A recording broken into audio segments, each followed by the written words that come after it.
Monarch 4C, internal anatomy of the adult. It's a graphic picture of the internal anatomy of the monarch butterfly with diagrams of different systems in different colors. If we were to try and make sense out of this in one scene, it would be difficult. It would be a chaotic mess of colors. So we're going to take each system separately and try and put it together system by system of the monarch's innards. We humans have an endoskeleton of calcium and phosphorus, and it's relatively easy to digest. Ask any lion, tiger, or bear. Exoskeletons are found on the insects. The outer covering of the monarch butterfly is a material called chitin. It's very tough and colorful. It's an exoskeleton made up of a very different material. The material is a polysaccharide with nitrogen components in it. Very difficult to digest, very strong, waterproof, but porous, so that insects can still communicate with the outside world through this exoskeleton that's of armor and difficult to hurt. Our first system is the digestive system. The digestive system is less complex in the adult than it was in the caterpillar. The proboscis, a double tube, sucks up basically sugar water or nectar from flowers, usually. They will also add to their diet minerals from mud and an occasional carcass of a dead animal, sometimes sap from trees, depending on what species. But basically, we're talking about a double tube, the proboscis, like so, sucking up nutrients in a liquid form. Goes into this pump area. Prior to the pump area, digestion starts from the white salivary glands. The sucking pump pumps up the nutrients from the proboscis.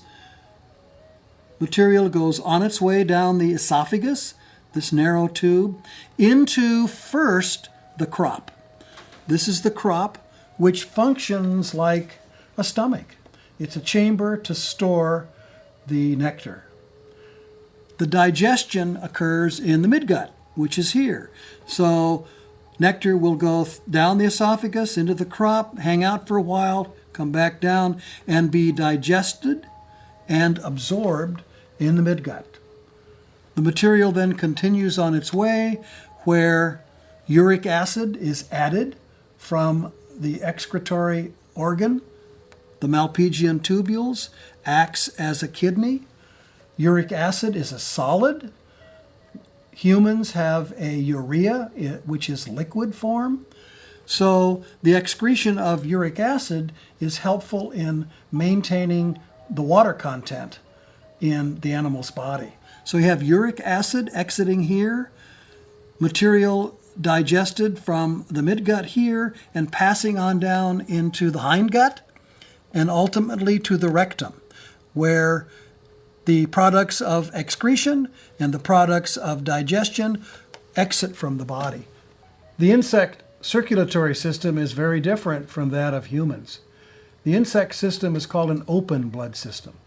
Humans have a closed blood system. Blood flows through a series of tubes with a pump called the heart, which is under high pressure. This is a low pressure system, very low.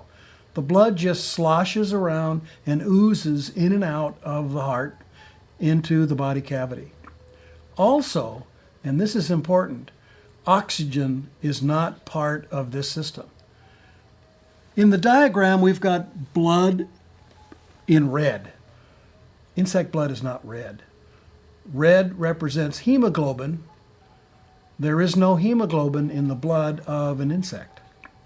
So we need to keep that in mind, that it's red only from tradition. So the blood flows through the animal's body, basically from this middle area to the front, and there's some oozing the other direction based on valves. You've got a pump here at the base of the wings that fills the wings when it emerges from the chrysalis, and then sort of shuts down in that area because the wings don't need much circulation anymore. But it does supply the muscles of the wing in that area. So this entire tube is the heart, with various areas open for the blood to slosh in and out and meander through the body. This little area here is called the aorta. So insect blood is very different from what we're used to hearing about blood. It circulates no oxygen, circulates antibodies and other components of the blood, but no red blood cells with oxygen in the insect's blood system. This is the respiratory system. Remember, the circulatory system of a butterfly carries no oxygen. Oxygenation is done with this system. It's a system of holes, a system of spiracles all along the abdomen and the thorax, which allows air to enter and exit. So there's an exchange of oxygen and carbon dioxide, just like in our lungs, but they do it through a series of openings on the sides of the body. So the respiratory system, relatively simple, goes into lots of little tiny tubes which bathes the wet parts inside the body with enough oxygen to keep it functioning. The monarch caterpillar has a nervous system that's fairly unimpressive. It doesn't have a lot to do. But within a couple of weeks from the larval stage that goes through the chrysalis and ultimately emerges as an adult, the adult nervous system, complicated, very important. Lots of sensory structures here in the front part, motor impulses to supply the muscles of the wings. Imagine needing to flap those wings off and on for 2,000 miles or more for a great migration. You've got sensory importance here with the antennae, which is innervated by the upper ganglion that some people call the brain. You've got a compound eye, which interprets light as well as color. So the compound eye is wired to this processing center. You've got a proboscis surrounded by labial palps to perceive nutrition. And also you've got innervation into the brush feet, which are sensory structures, not motor function. So the motor function that is supplying to the legs, also it picks up taste. Monarchs can taste with their feet. So you've got lots of nervous activities in the upper end of this butterfly. You've got a double nerve cord that goes down the belly with ganglia in the abdomen, and other systems are operated there, especially the reproductive system. So the monarch adult has a nervous system that's important and incredible, as a matter of fact. In the caterpillar, reproductive tissue begins to develop, and it continues to develop through the chrysalis stage.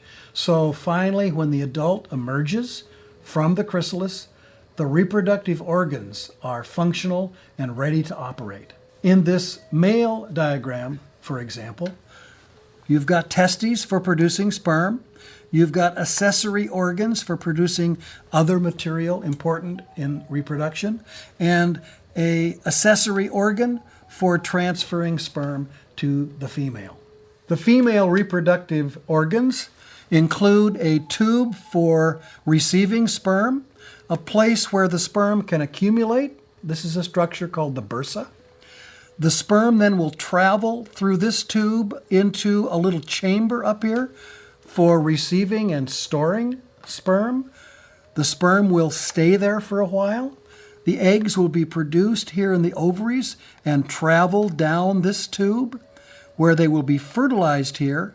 They will continue down the oviduct where glue from the glue gland is available for the gluing of the egg to a milkweed leaf. You can see from this composite of all of the internal organs that this is a complex little insect.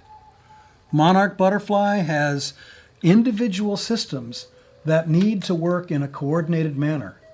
Each system does not work by itself. Each system needs to function with other systems to maintain a level of life that's important for this little wanderer. Each system needs to work just right.